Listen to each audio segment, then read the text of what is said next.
How can we take a Cobra Kai approach to our ministry? I don't necessarily mean how can we strike first and strike hard and show no mercy, but how can we take some of the principles that we see in that show and apply them to our ministry with teenagers?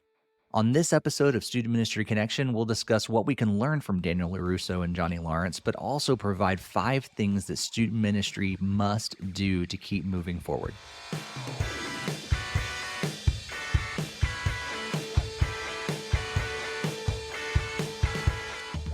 Welcome to Student Ministry Connection, a podcast for those who serve in student ministry, want to connect, and desire to grow.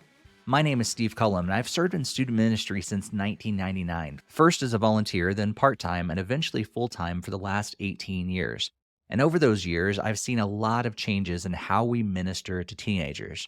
We've used a lot of different tactics and approaches. Some were very specific to certain times and certain places, while other strategies have been more timeless. Our guest for this episode is Travis Deans, who first joined us on episode 87, where he told us all about the 9-month mission trip concept to empower students to share their faith in their schools.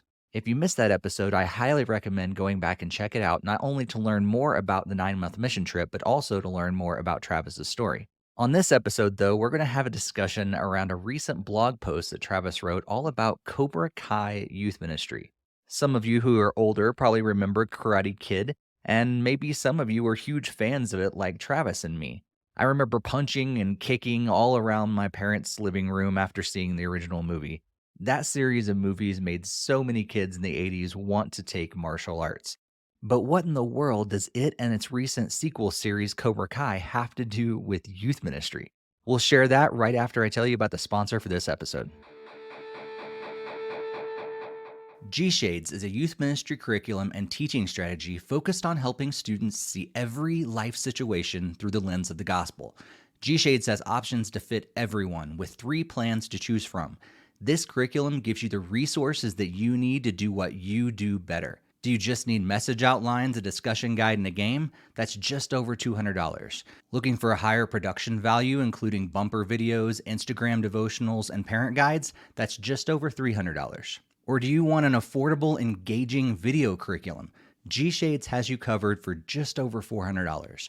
You will not find a youth ministry video curriculum at that price point anywhere else. There are lots of great curriculum options out there, but G-Shades is set apart because of their focus on the gospel. Every lesson focuses so much on Jesus and how to see the world and life situations through that lens of the gospel. You can also learn more about the creator, Mike Haynes, on episodes 32, 55, and 93 of this podcast. So head over to gshades.org, that's gshades.org,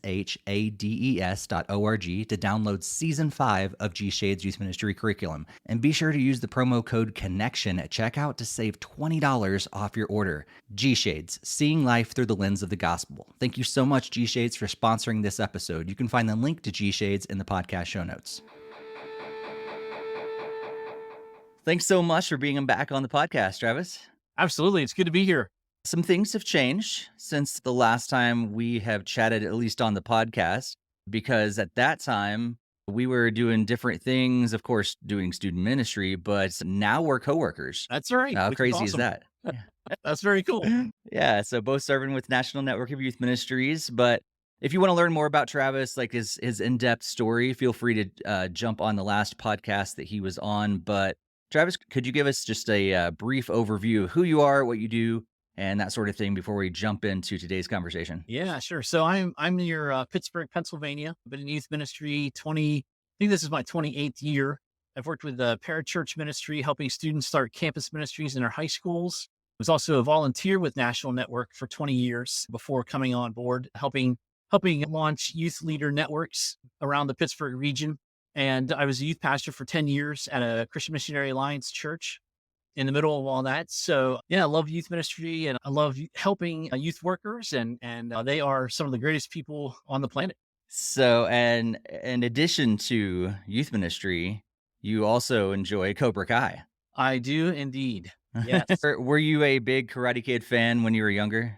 Yeah. I mean, Yeah. anyone that grew up back then, those movies were awesome. And, when we heard it was coming back the first season was on YouTube and it was like, whoa, gotta check that out. And it's a great series. You got Yep, to be it careful is. not to show the unedited version to your kids. Sure. We Yeah. use VidAngel to watch it, and it cuts out all the language and a lot of other junk. So Yeah. that helps. Yeah. Yeah, it does. It does. There's a lot of times I was watching it with my wife, and we're like, "I don't know if this is accurate for a real, American high school in the 2020s, but maybe it is. Maybe some of this stuff happens, but I hope it doesn't." Because it's pretty violent at times Yeah, and all these other things too. yeah, Yeah, they're showing different stuff than they did in Karate Kid for sure. yeah, yeah. They've ramped it up. That's for certain. Yeah. Yeah. As you watch that show and, you see Johnny Lawrence and of course Daniel LaRusso, training these students to do karate. And I kept thinking to myself, there have to be lessons for youth ministry here. These kids, not in the faith, but Mhm. in karate, right? And so, I'm watching this. I'm just like, there's got to be, there's lessons here somewhere. And I'm just trying to wrap my brain around what are they doing that really attracts kids, brings them in, makes them want to be part of this thing, to the point where they're willing to go get beat up for it. Yep. It's I don't know, I think it's an interesting study for those of us that work with students. It's a fascinating look into discipling students, working with students in good ways and bad ways. Right. Yeah. I wouldn't say don't follow all of Johnny Lawrence's No, tactics at all. no, for sure. But Johnny, I love the character arc in the story where Yeah. you see where Johnny begins and where he gets to by the end of season 5. It's such a great journey to see him go on. And I'm around that age, and so I'm like I identify with that journey in some ways. For those of us that grew up in the 80s, the modern world doesn't make a lot of sense. It's sometimes. And so you and I were talking offline and just about how I feel like there are a lot of ways. I mean, we've done this in years in youth ministry. We'll use clips from movies or clips from shows and different things like that to use in our sermons or lessons to draw people in. But there's a lot of times lessons there that are there for us as well, in addition to the students and how we approach our ministry, how we approach our lives and stuff. So you finally kind of were able to wrap your head around this, and you wrote a blog post about Cobra Kai Youth Ministry. So tell us a little bit about that. So we all know that the motto of Cobra Kai is strike first, strike hard, no mercy, right? It's exactly how youth ministry should be. No, That's right. That's right. A kid comes into your youth group. I mean, you punch them as hard as you can before they punch you, and no mercy. um it's interesting because the series starts out, and that's how it begins with Johnny relaunching Cobra Kai, and that's the essence of it.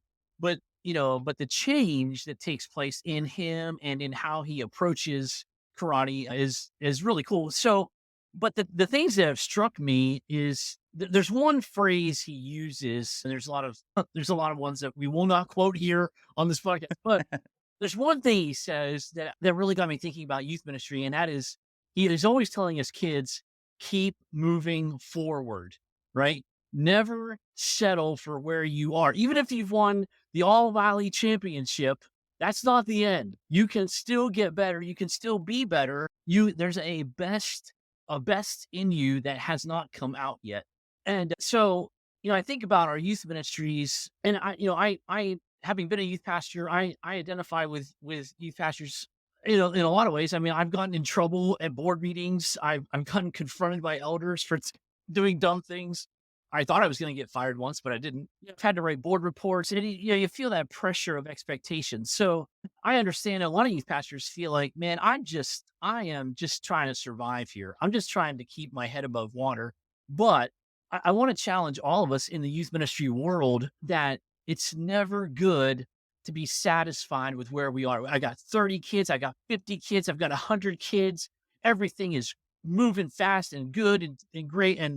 But no matter how many students we have in our ministries, we know there are thousands more out there that nobody is reaching.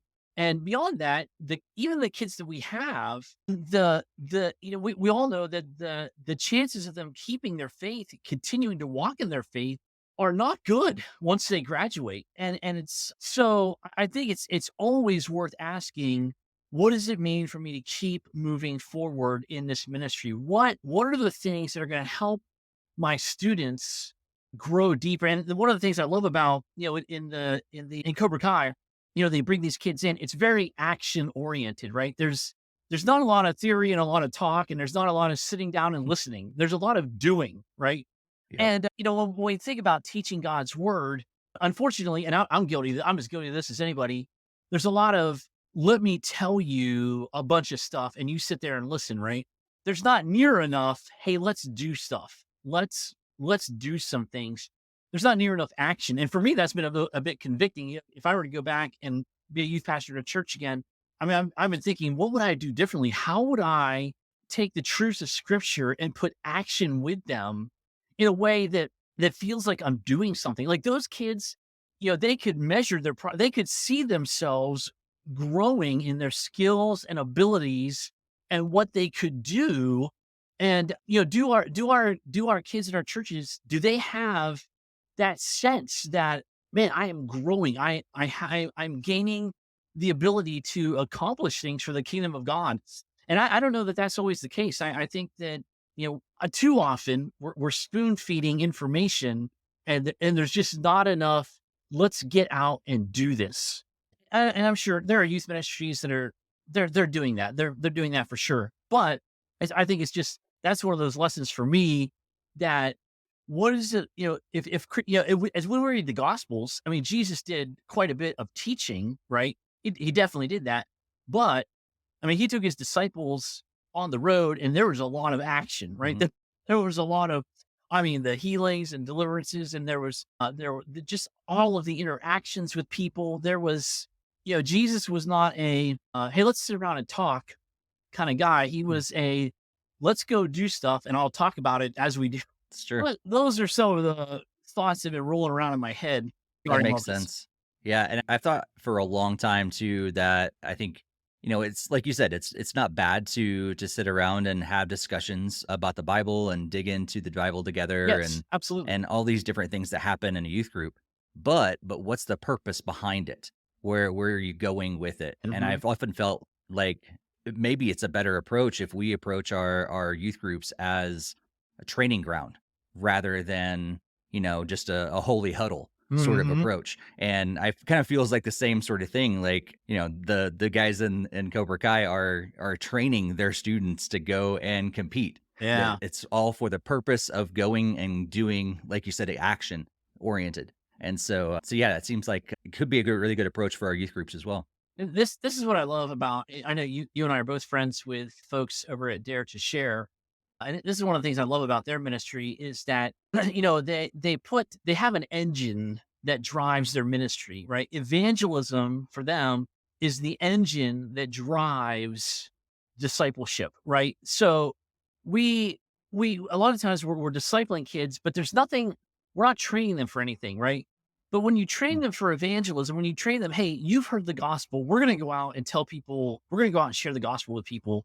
All of a sudden, Greg Steer says, that creates a need for understanding and knowing the scriptures like never before, right? This guy, they asked me a question. How do I answer that question? Or they had this objection or this thing they said that I don't know. What do I do? Right. And so kids, yeah, and this goes for all of us. We all value information a lot more when we desperately need it. As I heard Duffy Robbins say, you don't really care about instructions for assembling or using a rifle unless you're in combat, right? If you're in combat, Yeah. you want to know everything there is to know about that rifle. And I think our faith is the same way. We're when we put our faith out there, when we're taking it out there in the streets, in our schools, and our workplaces, then we're going to want to know everything there is to know about making our faith authentic and real and true and growing. And you need an engine to drive this car. Mm. That's one of the things I appreciate about Dare to Share and other ministries too, that they give youth ministry an engine that I think is powerful. Yeah, absolutely. So you talked about in your blog post 5 different ways that we can be a Cobra Kai ministry. So I'd love to just kind of hit those 5 Yeah. different topics and kind of discuss them a little bit. So you said the number 1 way is to go deeper, all about disciple making. Tell us about that. Yeah. Okay. So, all right. So Cobra Kai had, they had the 3, the strike hard, strike fast, no mercy. So there's 5 things here. These kind of flow out of the National Network of Youth Ministries over the last several years. We've just been kind of identifying things that we think really would help youth ministries. And the first is grow deeper. And what we mean by that is, hey, if you're a youth leader, make sure before you are discipling students, make sure that you are being discipled well. And again, I've been guilty of this. I've been guilty of just, oh, I've got this. I'm good to go. I'm on, I can fly on my own here. But we all need our Timothys, but we all need a Paul, right? We all need Mm. to be being discipled so that we can disciple others well. So growing deeper, you're not gonna take kids anywhere that you have not gone, right? And we all know that. But it's an important concept that bears reminding, right? If I want to help kids Yeah. go deeper, I need to continually be going deeper. You need your Miguel and you need your Mr. Miyagi. That's right. That's right. That's it. There you go. Okay. But not John. So probably not John Kreese. Yes. Pick your disciplers well. That's Make right. sure Yeah. that see where they have gone and make sure that that's where you want to go as well. Yeah. Yeah, I think that's so often. I think it's an aspect, unfortunately, that I don't think we do it on purpose, but we do that so many times where we neglect discipleship. Yeah. Discipleship for ourselves, like you said, but also making sure that we're actually helping students get closer and closer to Jesus. But also, like the other youth leaders that we're working with, are they growing in their discipleship as well? So that's number one. Number two, you said is Get stronger. And what we mean by that one is, there's a strength that we all need in and of ourselves. But when we say get stronger, we're thinking, yeah, we hope that you'll be strong in your faith as an individual. How there's a strength that we gain from being connected to others that is unparalleled. It's like that thing of, if you take a workhorse and you attach some weight, a workhorse can pull 8,000 pounds, right? But if you put two workhorses together, you think, okay, they can pull 16,000, right? Actually, they can pull a lot more. They can pull around 20. If they're trained well, they can pull around 30. So, as we connect with others, there's a strength that you gain that is unparalleled to anything that you could be on your own. And so, we hope that you have a team within your church, but you also need a team outside of your church, because there are times when you're going to need outside perspective. Hey, this is going on. What do I do? Or this thing happened to us. Would you celebrate with me? Right? Nobody can understand the challenges you face or celebrate the victories you have like a fellow youth worker. And so there's to be stronger in ministry requires being well connected with others, right? It's the whole thing that, lions don't kill animals in a herd. They kill the ones that have been separated from the herd, right? I don't know if that's true. That's one of those things. That's one of those same things you always say, though, and it sounds good. And it sounds true. No, but Sure. being isolated makes you vulnerable, right? And Mhm. so the more connected you are, the better.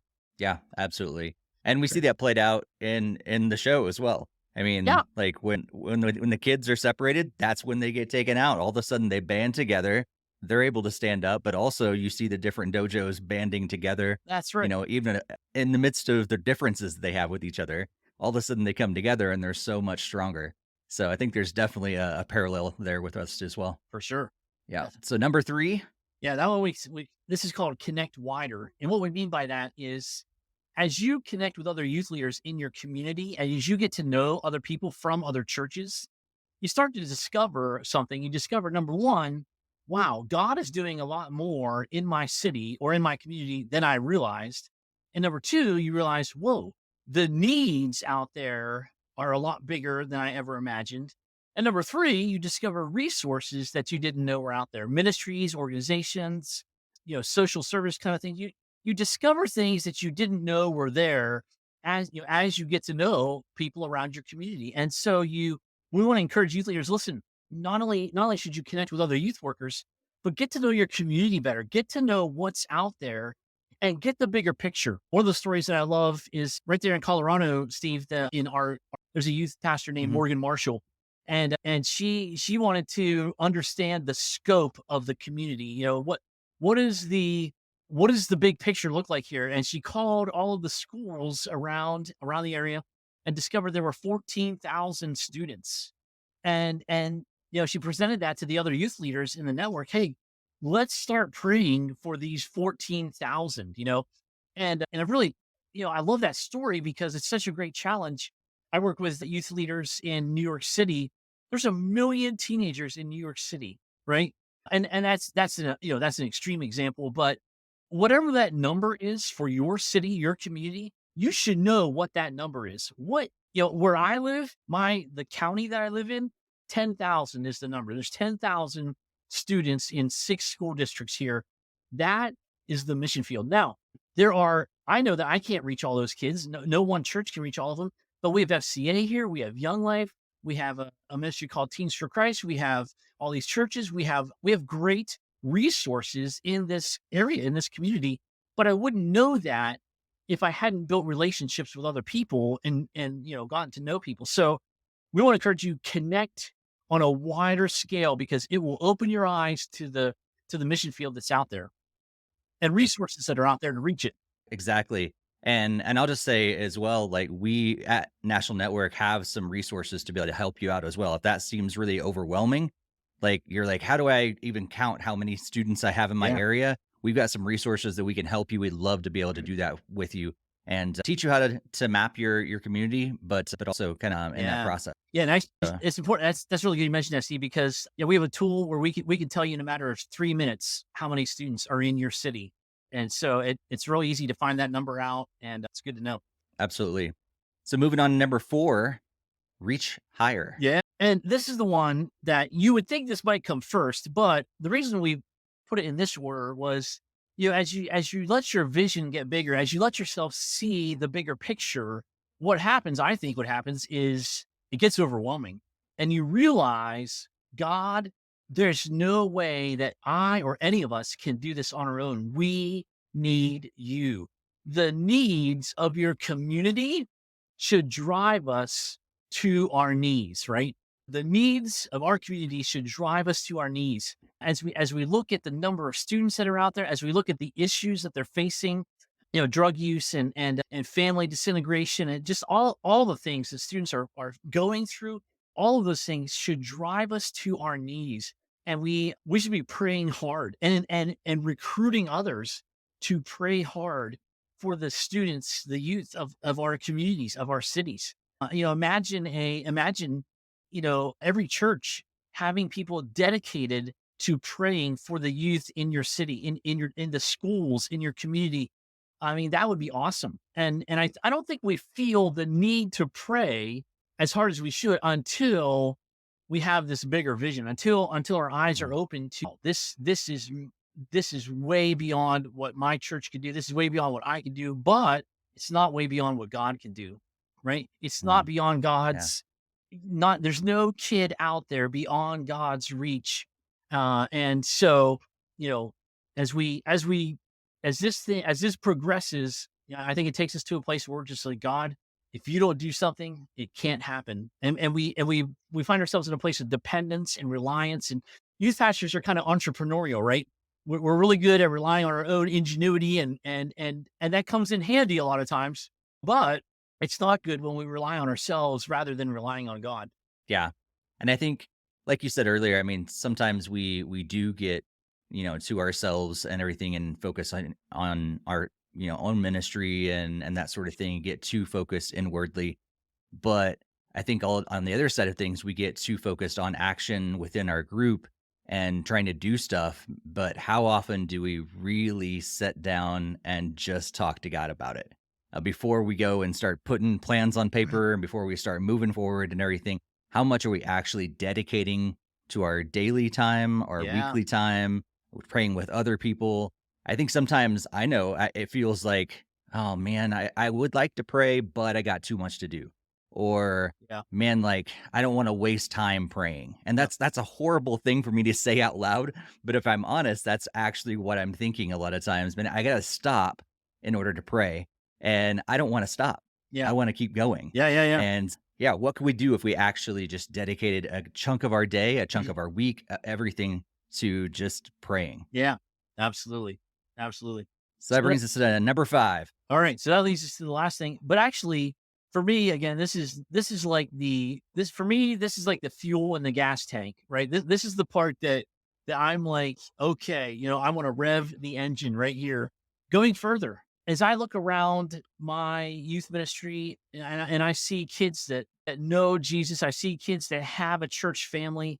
I can't help but think of all the kids out there that do not have a church family and have that's one of the words that kids who love church, kids who love youth group, youth ministry, they talk about it as a family, right? But think about all the kids that don't have that sense of family. They have nowhere to go where there's people that love them, people that care about them, people that they know my life matters. And so, for me, the fuel in the engine and the gas tank is there are kids that need Jesus. And if we have a passion for Jesus, I mean, honestly, passion for Jesus is that's the real rocket fuel right there. If we have passion for Jesus, you can't help but to be burdened. You can't help but to be passionate about other people having that same hope, that same desire, that same burden, or not the same burden, but the same experience of knowing there's a savior, of knowing there's a God who loves you. You walk around and you see people out and about, and the more passionate you are for Jesus, the more you see people as those lost sheep, right? And Jesus said, a shepherd leaves the 99 to go find the one. And so, I'm not saying I'm not saying to youth pastors, hey, abandon your kids in your church and go find other lost kids. I'm saying every one of the kids in your church, they know lost kids. And if every one of them was equipped, if you built this passion into them, if you inflamed this fire in them, there are kids that they can reach that you and I will never reach. You and I, Steve, we could walk into a school and try to reach kids and have some success, but there are kids that the students in our ministries that they are the best people to reach, right? Other students. And so we want to encourage youth pastors, listen, one of the best things that you can do to help your students grow in their walk with Christ and to go deeper in their walk with Christ is for them to want to share Jesus with others. It will more than anything else, it will help them to walk more. You can't tell people about Jesus without relying on the Holy Spirit. You can't tell people about Jesus without understanding your identity in Christ. You can't tell people about Jesus without understanding why we believe what we believe. You can't tell people about Jesus without having a good sense of theology. Why do I believe in God? Who is God? What are we even talking about here? What is salvation, right? What is holiness? There's all these things. You can't, if you want to tell people about Jesus, you've got to know those things. And so, but telling people about Jesus makes all of those things feel urgent and relevant. Mm. And I need to know these things. Yeah. So Yeah. That's so good. And this may be a far stretch, I'm not sure, but connecting it with Cobra Kai, I mean, you see that even the different dojos have different purposes they're going after, yeah, whether it's just to build up their own name or whether it's to help themselves be a better person and be a better citizen. yeah, That's not necessarily discipleship and Jesus and everything, but they have different purposes. And the ones that are really going after what is more important build up the name of Cobra Kai mhm, versus, actually be a better person, be balanced, and all the different things that karate can bring to your life. And so I think there's an importance there of like, what's that purpose? What's that thing? And yeah, hopefully your gospel advancing, like you say, is like you're bringing the gospel there. That's the purpose of why you're going out, why you're reaching more people, is because Jesus needs to be known among your peers yeah. and the students in your community. And as we give students opportunities, and I think we should do this, I think we should give them opportunities to share in our youth ministries. This is how Jesus changed my life, right? As our students are given opportunities to share how Jesus has changed their lives, how Jesus is using them to impact other people's lives, other students are drawn to that, right? Mhm. Just like when Miguel, kicked the crap out of a kid in the Mhm. cafeteria, right? The next day, a ton of kids showed up. He's like, "What? I want Yep. some of that. Whatever that was, I want that." Right? And our students need that. We need to put them in a place where they can display God's work in their lives, where they can share God's work in their lives.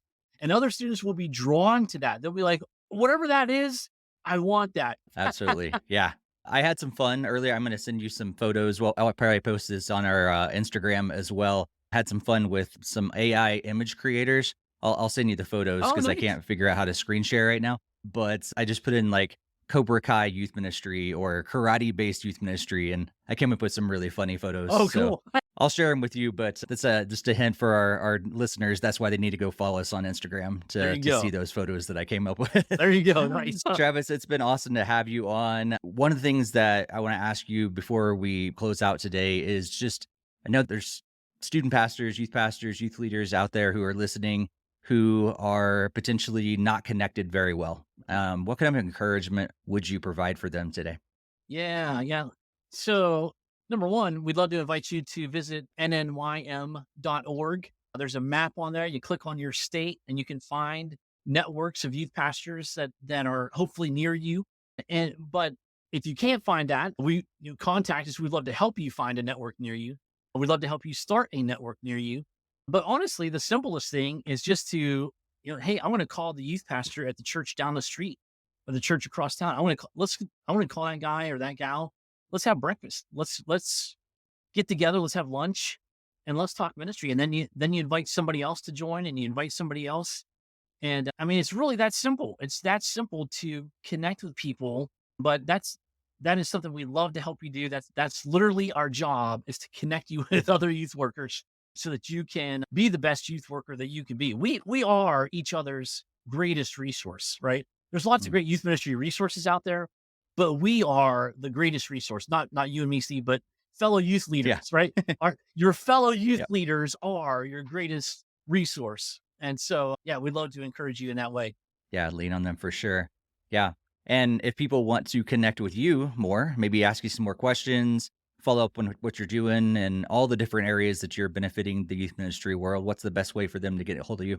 Yeah, sure. So just tdeans@nnym.org, probably the best way. Or they can go to 9monthmissiontrip.org. That's my website. But yeah, those are good. And or they could join my karate dojo. Just kidding. No, it's going to happen. It's going to happen somehow.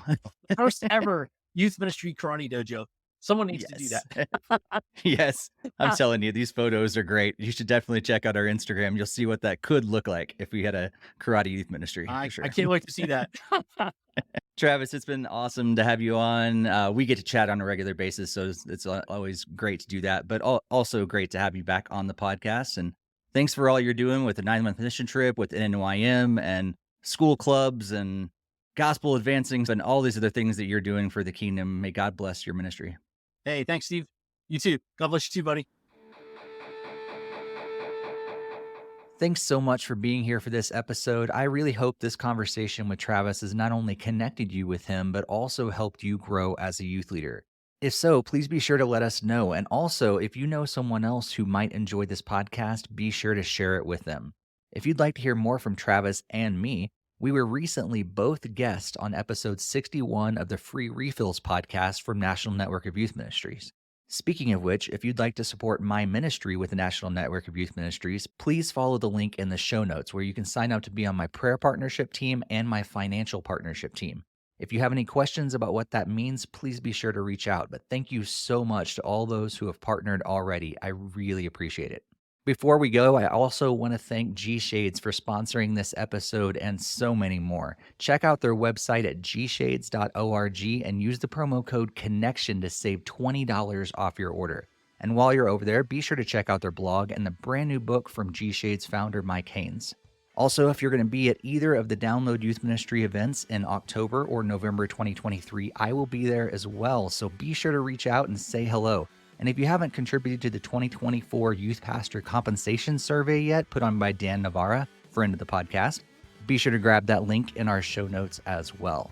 We'll be back in a couple weeks with our next episode, but until then, be sure to stay connected and may God bless your ministry.